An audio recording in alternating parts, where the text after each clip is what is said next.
Yon, what's up mga kagaston? Another day, another motor, another gastos.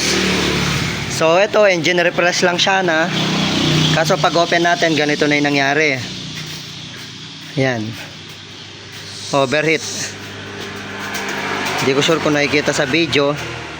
Pero overheat yung kanyang piston. Tapos pati yung kanyang block. Kaya aray ko. Ayan o, gas-gas. Kita naman sa video.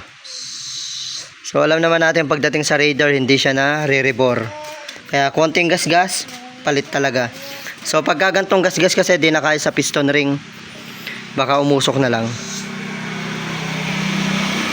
Ayan, gas-gas. Gastos, aray ko. Refresh lang sana pero palit block.